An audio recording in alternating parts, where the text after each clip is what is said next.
Santo Tomás de Aquino. Suma de Teología. Tomo primero. Cuestión 58. Los ángeles, modo de conocer. Después de lo tratado, ahora hay que estudiar el modo de conocer de los ángeles. Esta cuestión plantea y exige respuesta a 7 problemas. 1. El entendimiento de los ángeles, ¿está o no está a veces en potencia y a veces en acto? 2. El ángel, ¿puede o no puede conocer simultáneamente muchas cosas? 3. ¿Conoce o no conoce con proceso discursivo? 4. ¿Conoce o no conoce por medio de composición y división? 5. En el conocimiento angélico, ¿puede o no puede haber falsedad? 6. El conocimiento del ángel, ¿puede o no puede ser llamado matutino o vespertino? 7. El conocimiento matutino y el vespertino, ¿son el mismo, o son diversos? Artículo 1. El conocimiento del ángel, ¿está o no está a veces en potencia y a veces en acto?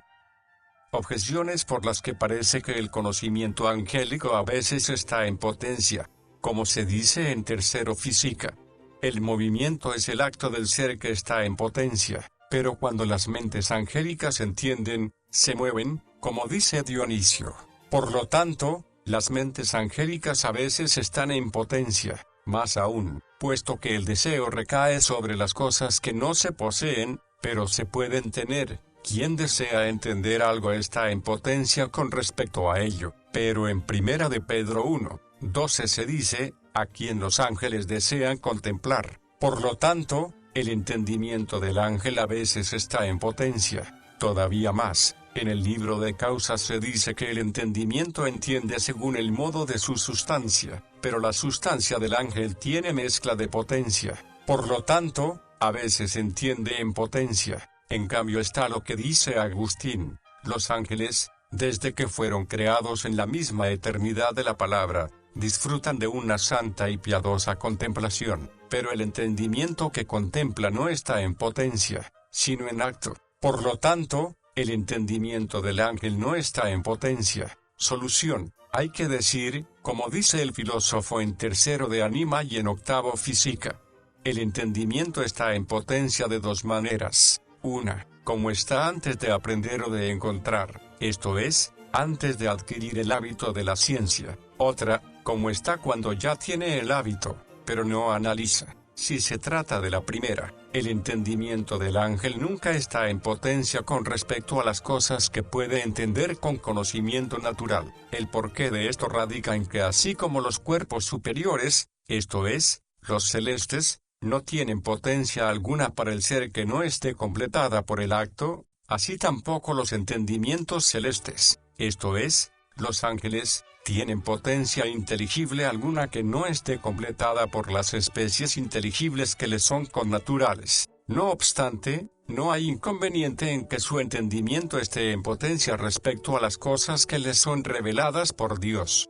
como también los cuerpos celestes están en potencia a veces para ser iluminados por el sol. En cambio, si se trata de la segunda manera expuesta, el entendimiento del ángel puede estar en potencia con respecto a las cosas de las que tiene conocimiento natural, puesto que no siempre está pensando en todo lo que conoce naturalmente, pero en cuanto al conocimiento de la palabra y de lo que en la palabra ve, nunca puede estar en potencia, porque, de hecho, siempre está contemplando la palabra y lo que en la palabra conoce, pues esta visión constituye su bienaventuranza, y esta no es un hábito, sino un acto, como dice el filósofo en primero de Ética. Respuesta a las objeciones. A la primera hay que decir, en el texto aducido no se toma el movimiento en cuanto acto de lo imperfecto, esto es, del ser en potencia, sino en cuanto acto de lo perfecto, esto es, del ser en acto. Así es como son llamados movimientos los actos de entender y sentir, como se dice en tercero de Anima. A la segunda hay que decir, aquel deseo de los ángeles no excluye lo deseado, sino el hastío de ella, o también que, si se dice que desean la visión de Dios, es en cuanto a las nuevas revelaciones que reciben de Dios conforme lo va exigiendo su ministerio en cada momento. A la tercera hay que decir, En la sustancia del ángel no hay potencia alguna desprovista de acto, y, por lo tanto, tampoco su entendimiento está en potencia de manera que no tenga ningún acto. Artículo 2. ¿El ángel puede o no puede conocer muchas cosas simultáneamente? Objeciones por las que parece que el ángel no puede conocer muchas cosas simultáneamente.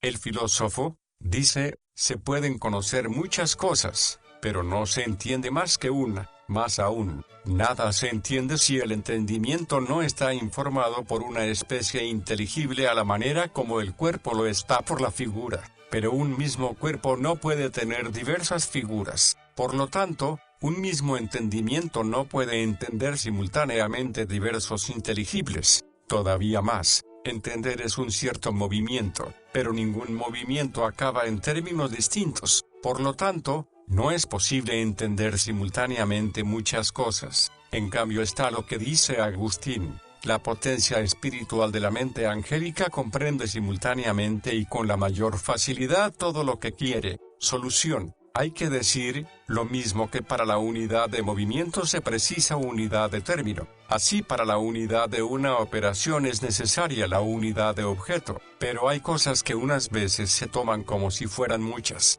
y otras como si fueran una sola. Esto es lo que sucede con las partes de un todo continuo, que, si se toma cada una por separado, son muchas. Por eso, ni por el sentido ni por el entendimiento pueden ser percibidas simultáneamente y con una sola operación. Si se toman como una sola realidad en el todo, mientras se considera el todo continuo, entonces son conocidas simultáneamente y con una sola operación, tanto por el sentido como por el entendimiento, como se dice en Tercero de Ánima. Así es como nuestro entendimiento entiende a la vez el sujeto y el predicado como partes de una misma proposición, y así entiende también los elementos de una comparación cuando son vistos en cuanto comparados. Resulta evidente que muchas cosas, en cuanto distintas, no pueden ser entendidas simultáneamente, pero unidas en un solo objeto inteligible, pueden ser entendidas simultáneamente. Todo ser es inteligible en acto en cuanto que su semejanza está en el entendimiento. Por lo tanto, todo lo que puede ser entendido por una misma especie inteligible, es conocido como un solo objeto inteligible y, por lo tanto, simultáneamente. Así, pues, los ángeles, con el conocimiento con el que conocen lo que hay en la palabra, lo conocen todo con una sola especie inteligible, la esencia divina. Todo lo que conocen así, lo conocen simultáneamente, pues en la patria celeste nuestros pensamientos no serán volubles, pasando de unas cosas a otras para retornar sobre ellas, sino que veremos toda nuestra ciencia simultáneamente con una sola mirada, como dice Agustín en 15 de Trinidad. En cambio, con el conocimiento por el que conocen los ángeles las cosas por especies innatas, pueden entender simultáneamente todo lo que se puede conocer por una misma especie, pero no lo que requiere especies diversas para ser conocido. Respuesta a las objeciones. A la primera hay que decir, entender muchas cosas como una sola. En cierto modo es entender una sola. A la segunda hay que decir, el entendimiento está informado por la especie inteligible que hay en él. Por lo tanto, con una sola especie inteligible puede entender muchas cosas a la vez, como también un cuerpo, con una sola figura, puede asemejarse a otros muchos. A la tercera hay que decir, lo mismo que a la primera. Artículo 3. ¿El ángel conoce o no conoce con proceso discursivo? Objeciones por las que parece que el ángel conoce con proceso discursivo. El discurso del entendimiento consiste en que una cosa sea entendida por otra, pero los ángeles por medio de una cosa conocen otra, puesto que conocen las cosas por la palabra. Por lo tanto, el entendimiento del ángel conoce con proceso discursivo. Más aún, todo lo que puede una facultad inferior lo puede la superior, pero el entendimiento humano puede hacer silogismos y conocer las causas por sus efectos, ya que en esto consiste el discurso. Por lo tanto, mucho mejor lo puede hacer el entendimiento del ángel, que es superior en el orden de la naturaleza. Todavía más, Isidoro dice que los demonios conocen muchas cosas por experiencia, Pero el conocimiento experimental es discursivo, pues de muchos recuerdos se forma una experiencia, y de muchas experiencias un universal, como se dice al final de Poster y al comienzo de Metafísica. Por lo tanto, el conocimiento de los ángeles es discursivo. En cambio está lo que dice Dionisio: los ángeles no toman su conocimiento divino de discursos difusos, ni parten de algo común para llegar a nuestro conocimiento especial. Solución: hay que decir, como hemos dicho a menudo, entre las sustancias espirituales los ángeles ocupan el lugar que entre las corpóreas ocupan los cuerpos celestes. Por eso son llamadas mentes celestes por Dionisio. La diferencia que hay entre los cuerpos celestes y los terrenos consiste en que los terrenos logran su última perfección con alteración y movimiento, mientras que los celestes la alcanzan súbitamente por su misma naturaleza. Por esto, las inteligencias inferiores, esto es, las de los hombres, adquieren la perfección de conocer la verdad por un cierto movimiento y discurso de su operación intelectual, ya que, conocida una cosa, pasan a conocer otra. Pero si al entender el principio conocido viesen en él de pronto, como objeto conocido, todas las conclusiones que de él se derivan, no habría lugar para el proceso discursivo. Esto precisamente es lo que ocurre en los ángeles, porque en las cosas que primero conocen naturalmente ven en el acto todo lo que de ellas se puede conocer. Por eso son llamados intelectuales, como también entre nosotros llamamos entendidas a aquellas verdades percibidas al instante. También al hábito de los primeros principios se le llama inteligencia. En cambio, las almas humanas, que adquieren el conocimiento de la verdad por un determinado proceso discursivo, son llamadas racionales. Esto es así por la escasa intensidad de la luz intelectual que hay en ellas, pues si, como los ángeles, poseyeran la plenitud de la luz intelectual, nada más contemplar los primeros principios, al instante comprenderían toda su virtualidad y verían todas las consecuencias. Respuesta a las objeciones. A la primera hay que decir, el discurso implica un cierto movimiento. Todo movimiento va de algo que está antes a lo que está después. Por lo tanto, habrá conocimiento discursivo cuando de algo previamente conocido se llegue al conocimiento de otra cosa que se conoce después y que antes no se conocía. Pero si al contemplar una cosa en ella se ve simultáneamente otra, como cuando se mira un espejo a un tiempo se ve el espejo y lo reflejado en él, no por esto hay conocimiento discursivo. Así es, precisamente, como los ángeles conocen en la palabra. A la segunda hay que decir, los ángeles pueden hacer silogismos en el sentido que conocen el arte del silogismo, como también ven las causas en los efectos y los efectos en las causas, pero no en el sentido que adquieran el conocimiento de una verdad desconocida pasando de las causas a los efectos y de los efectos a las causas. A la tercera hay que decir, se habla de experiencia en los ángeles y en los demonios por cierta semejanza, debido a que conocen las cosas sensibles presentes, pero sin ningún proceso discursivo. Artículo 4. ¿El ángel conoce o no conoce por composición y división? Objeciones por las que parece que el ángel conoce por composición y división. Donde hay multiplicidad de cosas conocidas hay composición de conceptos, como se dice en tercero de Ánima, pero en el entendimiento del ángel hay multiplicidad de conceptos, ya que entiende por diversas especies distintos objetos y no todos a la vez. Por lo tanto, en su entendimiento hay composición y división. Más aún, más dista la afirmación de la negación que dos naturalezas opuestas, porque la primera de todas las distinciones es la que consiste en afirmar y negar, pero, tal como dijimos, hay naturalezas tan distantes, que el ángel no las conoce por una sola especie, sino por especies diversas. Por lo tanto, es necesario que conozca la afirmación y la negación por actos distintos. Por lo tanto, parece que conoce por composición y división. Todavía más, el lenguaje es el signo del pensamiento, pero los ángeles que hablaron con los hombres anunciaron proposiciones afirmativas y negativas, como encontramos en muchos textos de la Sagrada Escritura. Esto es un signo de que en ellos hay composición y división. Por lo tanto, parece que el ángel entiende componiendo y dividiendo. En cambio está lo que dice Dionisio.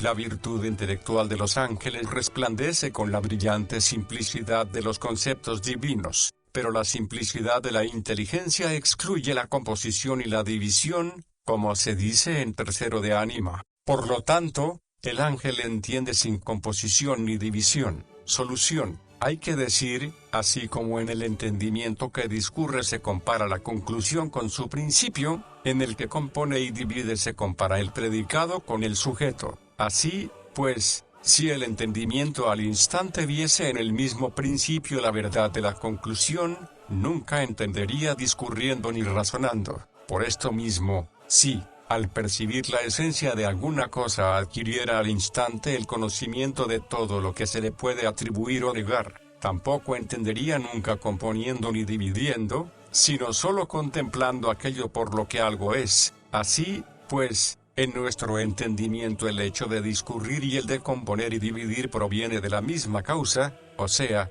de que en la primera percepción de objeto que conoce no puede ver en el acto todo lo que virtualmente contiene. Esto es así por la debilidad de la luz intelectual que hay en nosotros, como ya dijimos. Por eso, como en el ángel la luz intelectual es perfecta, ya que es espejo puro y limpísimo, como dice Dionisio, se deduce, por lo mismo, que no entiende discurriendo, como tampoco entiende componiendo y dividiendo. Sin embargo, entiende la composición y la división de las proposiciones como también entiende el razonamiento de los silogismos, puesto que entiende lo compuesto, simplemente, lo móvil, inmutablemente, lo material, inmaterialmente. Respuesta a las objeciones. A la primera hay que decir, lo que causa la composición de los conceptos no es una multitud cualquiera, sino la multitud de aquellos conceptos de los cuales uno es atribuido o negado de otro. Pero cuando el ángel entiende la esencia de alguna cosa, entiende a la vez todo lo que se le puede atribuir o negar. Por lo tanto, al entender aquello que algo es, entiende por un acto simple de su entendimiento todo lo que nosotros podemos entender componiendo y dividiendo. A la segunda hay que decir, en cuanto a la razón de ser, las esencias de las cosas difieren entre sí menos que la afirmación de la negación, pero, en cuanto a la razón de conocer, la afirmación y la negación se unen, porque en el instante en que se conoce la verdad de una afirmación, se conoce la falsedad de la negación opuesta. A la tercera hay que decir, el hecho que los ángeles enuncien proposiciones afirmativas o negativas demuestra que conocen la composición y la división, pero no demuestra que conozcan componiendo y dividiendo, sino conociendo sin más aquello que algo es. Artículo 5. En el conocimiento angélico, ¿puede o no puede haber falsedad? Objeciones por las que parece que en el conocimiento angélico puede haber falsedad. La depravación pertenece a la falsedad, pero los demonios tienen una fantasía desenfocada, como dice Dionisio. Por lo tanto, parece que en el entendimiento de los ángeles puede haber falsedad. Más aún, el desconocimiento causa la falsa apreciación. Pero, como dice Dionisio, en los ángeles puede haber ignorancia. Por lo tanto, parece que puede haber falsedad. Todavía más, todo lo que se aparta de la verdad de la sabiduría y se degenera, en su entendimiento hay falsedad o error, pero Dionisio atribuye precisamente esto a los demonios. Por lo tanto, parece que en el entendimiento del ángel puede haber falsedad. En cambio, el filósofo, en el tercero de Ánima, dice, el entendimiento es siempre verdadero, y Agustín, en el libro Octoginta, dice, no se entiende más que lo verdadero, pero los ángeles no conocen algo más que entendiéndolo. Por lo tanto, en el conocimiento del ángel no puede haber ni engaño ni falsedad. Solución. Hay que decir, la verdad de esta cuestión depende de la precedente,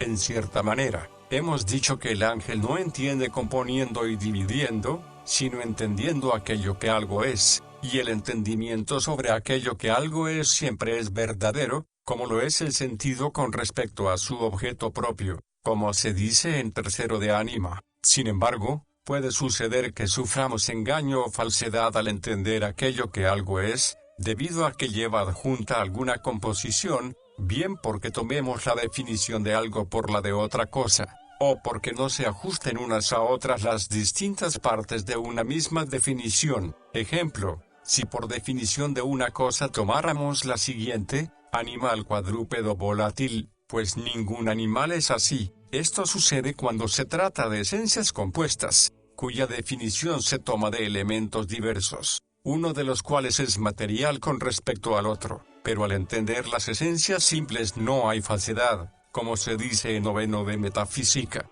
Porque, o bien no se las concibe totalmente, y en este caso nada se entiende de ellas, o se conocen como ellas son. Por lo tanto, el error o el engaño no pueden estar en cuanto tales en el entendimiento del ángel, sino solo accidentalmente, con todo, de manera distinta que en nosotros, porque nosotros, por medio de la composición y división, llegamos algunas veces al conocimiento de la esencia de algo, como sucede cuando investigamos una definición dividiendo y demostrando, cosa que no sucede en los ángeles, los cuales, por aquello que algo es, conocen todas las atribuciones que le corresponden. Es evidente que si la esencia de una cosa puede ser principio de conocimiento suficiente con respecto a lo que naturalmente cuadra o es incompatible con ella, no puede serlo respecto de lo que depende de la ordenación sobrenatural. Por lo tanto, los ángeles buenos, cuya voluntad es recta,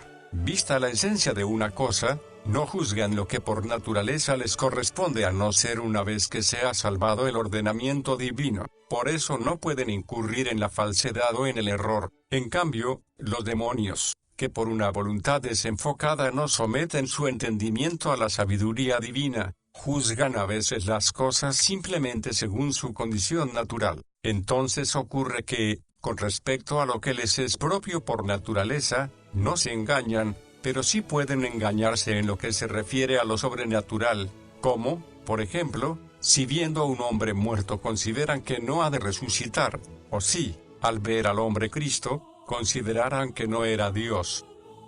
Respuesta a las objeciones. La respuesta salta por sí sola después de lo dicho, pues la degeneración de los demonios consiste en que no se someten a la sabiduría divina. El desconocimiento que hay en los ángeles no se refiere a lo conocido natural, sino a lo sobrenatural. Es evidente que el entendimiento, respecto a aquello que algo es siempre verdadero, pero accidentalmente no lo es cuando indebidamente implica alguna composición o división. Artículo 6. En los ángeles, ¿hay o no hay conocimiento matutino y vespertino? Objeciones por las que parece que en el conocimiento angélico no hay ni conocimiento matutino ni conocimiento vespertino. La tarde y la mañana tienen mezcla de tinieblas, pero el conocimiento del ángel nada tiene de tenebroso, ya que en él no hay ni error ni falsedad. Por lo tanto, el conocimiento del ángel no debe llamarse matutino ni vespertino. Más aún, entre la tarde y la mañana se interpone la noche, entre la mañana y la tarde, el mediodía. Así, pues, si en los ángeles hay conocimiento matutino y vespertino, parece que, por lo mismo, debería haber conocimiento meridiano y nocturno. Todavía más, el conocimiento se distingue con arreglo a la diferencia de objetos conocidos. Por eso dice el filósofo en tercero de Anima que las ciencias se dividen como las cosas, pero las cosas tienen un triple ser, el que poseen en la palabra, en su propia naturaleza y en la inteligencia angélica, como dice Agustín. Por lo tanto, si se admite en los ángeles el conocimiento matutino y el vespertino por razón del ser que tienen en la palabra y del que tienen en su naturaleza propia, debería admitirse en ellos un tercer conocimiento por razón del ser que tienen en el entendimiento angélico. En cambio está el hecho que Agustín dice en la Cuidad de Dios divide el conocimiento de los ángeles en matutino y vespertino. Solución. Hay que decir, lo que se dice del conocimiento matutino y vespertino de los ángeles, fue introducido por Agustín, quien opina que por los 6 días que, según leemos en Génesis 1, Dios hizo todas las cosas, se entiende no los días corrientes debidos al movimiento circular del Sol, hecho en el 4º día, sino un solo día, que es el conocimiento angélico, puesto en presencia de los 6 géneros de cosas. Pero así como en el día corriente la mañana es principio del día y la tarde su término, así también el conocimiento del ser primordial de las cosas, el que tienen en la palabra, se llama conocimiento matutino, y el conocimiento del ser de la criatura en cuanto que existe en su propia naturaleza, se llama vespertino. Hay que tener presente que el ser de las cosas emana de la palabra como de su primordial fuente, y este caudal termina en el ser que tienen las cosas en su naturaleza propia. Respuesta a las objeciones. A la primera hay que decir, la tarde y la mañana, aplicadas al conocimiento angélico, no se toman en cuanto implican mezcla con las tinieblas, sino en cuanto tienen razón de principio y de término, o también, que nada se opone a que algo se llame luz si se le compara con una cosa, como dice Agustín, y en comparación con otra se llama tinieblas, como, por ejemplo, la vida de los fieles, que en comparación con la de los impíos se llama luz, según aquello de Efesios 5, 8. Fuisteis algún tiempo tinieblas, pero ahora sois luz en el Señor.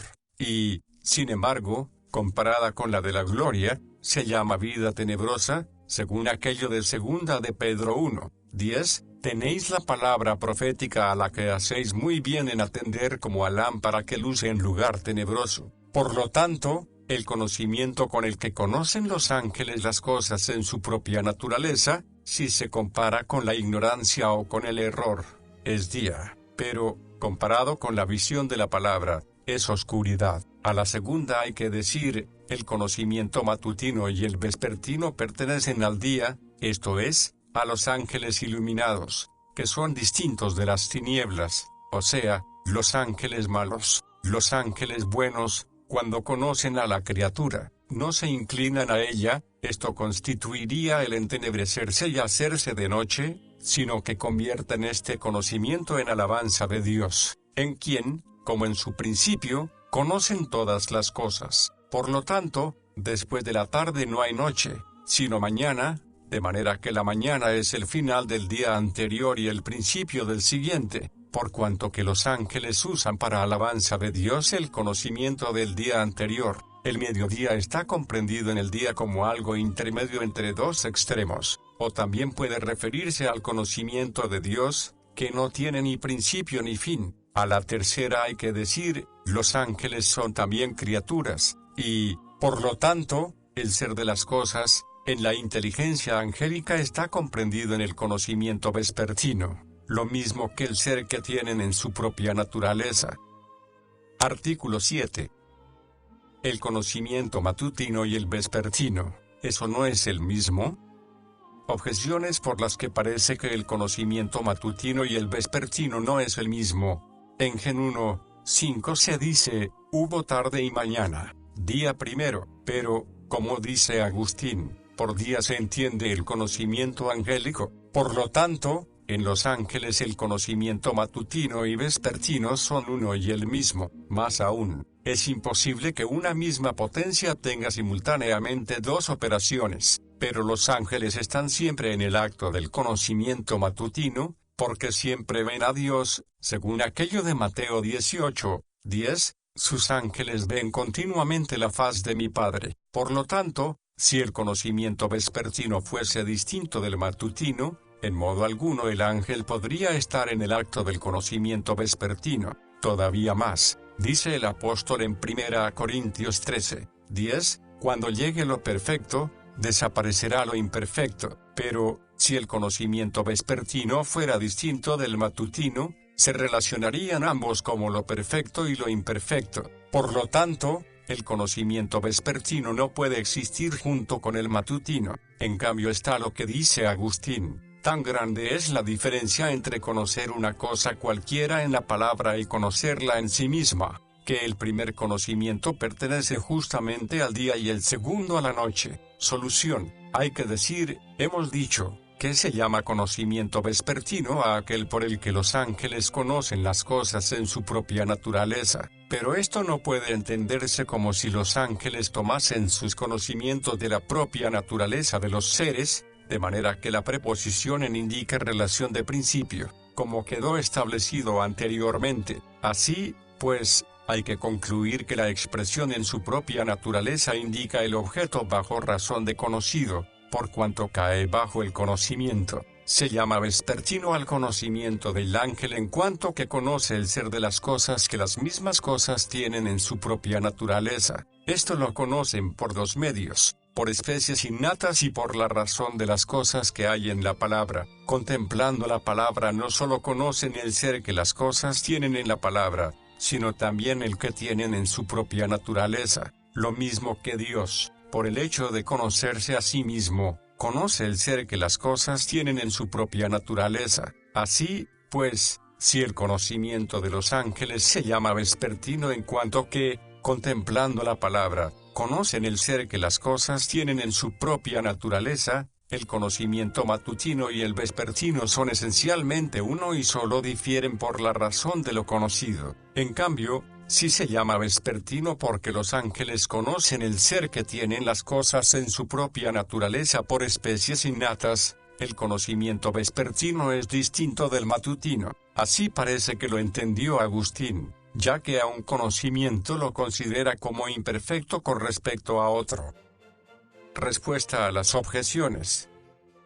A la primera hay que decir, el número de 6 días, tal como lo entiende Agustín, significa los 6 géneros de cosas que son conocidas por los ángeles. La unidad de día significa la unidad de lo conocido. Esto no impide que pueda ser conocido con diversos conocimientos. A la segunda hay que decir, de una misma facultad pueden proceder simultáneamente 2 operaciones si una de ellas está ordenada a la otra, como se observa cuando la voluntad quiere simultáneamente el fin y los medios, y el entendimiento, después de adquirir una ciencia, entiende a la vez los principios y, por los principios, las conclusiones, pero el conocimiento vespertino está ordenado al matutino, como dice Agustín, por eso impide que ambos existan simultáneamente en los ángeles. A la tercera hay que decir, al llegar lo perfecto, desaparecerá lo imperfecto que se le opone, como, al llegar la visión, desaparecerá la fe,